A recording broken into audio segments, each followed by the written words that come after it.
Imagine your heart just stopped. Everyone around you believes it's over, but for you, the journey is only beginning. In the first 60 seconds after death, strange things begin to happen. Things that science still can't explain. Mysterious brain signals. A consciousness that refuses to vanish. Moments of awareness. After clinical death. This isn't science fiction. These are documented facts. Experiences lived by thousands. In this video, you won't just witness death. You'll enter it. Subscribe now. Because what you're about to discover will open doors to realms you were never meant to see.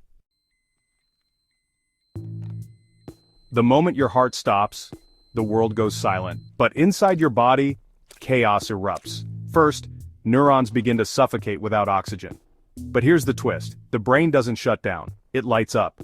At the University of Michigan, researchers recorded a spike, a massive burst of high-frequency brainwaves, seconds after death in lab animals. Waves typically seen only in deep dreams, or extreme states of awareness. It's called the final surge. But why would the brain flare up in the face of death? Is it resisting the inevitable or preparing for something else? The frontal and temporal lobes, responsible for awareness, go into overdrive. Consciousness doesn't flicker off like a light. It explodes, like a dying star. Maybe this surge isn't the end. Maybe it's the doorway. A doorway. To where? No one knows. But one thing is certain. The moment you die, you don't lose consciousness. You enter it.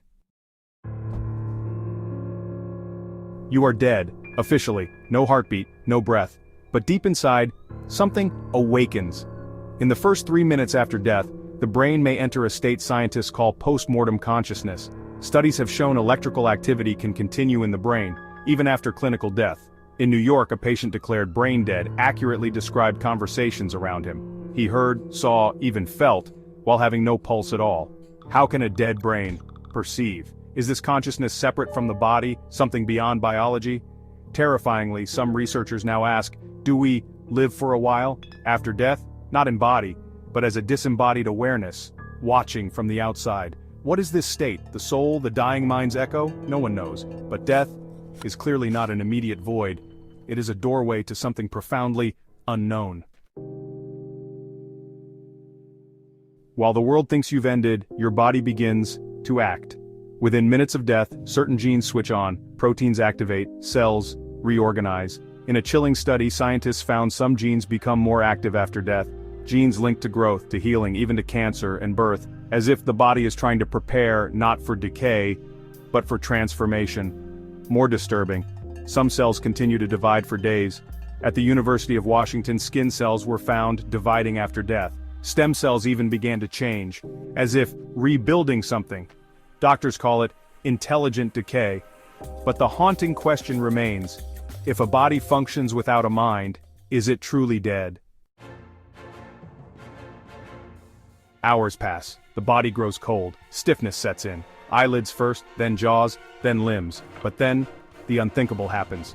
Corpses twitch, fingers jerk, limbs tremble. Some of it is explained by delayed nerve signals, but not all of it. In a Brazilian morgue, security footage captured a corpse moving, noticeably. In Germany, a doctor swore he saw a corpse open its eyes, 6 hours after death. Are these final spasms, or something else?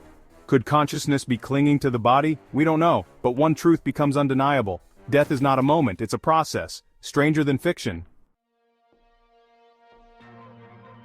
The question that has haunted humanity for centuries: what do we see when we die?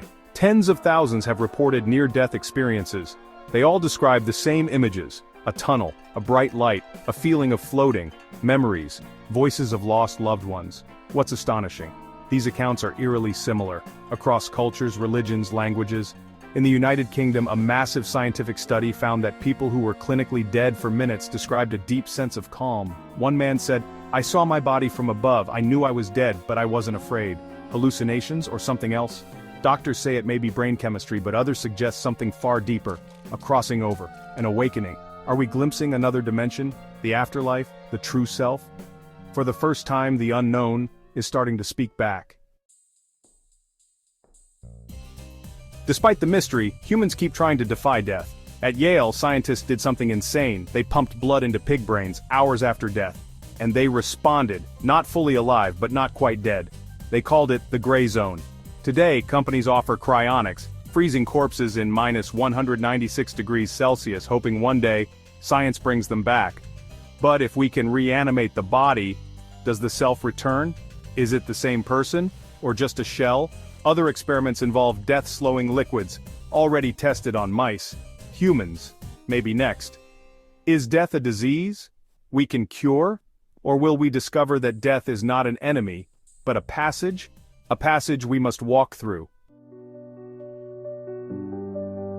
When life ends, truth begins. Your body collapses, but something doesn't give up. The brain ignites, the cells activate, and your consciousness may have already left, but where did it go? Do we cross? Do we awaken? Are we judged or reborn? Maybe death is not the end of the road, but the beginning of a road no one ever returned from to describe. If your mind feels lost now, that's a good start. Subscribe, because this journey has only just begun. Death doesn't kill the truth, it sets it free. And our question to you is, if this is what happens in the first minute after you die, what happens after an hour or after a day? Think about that before you close your eyes tonight.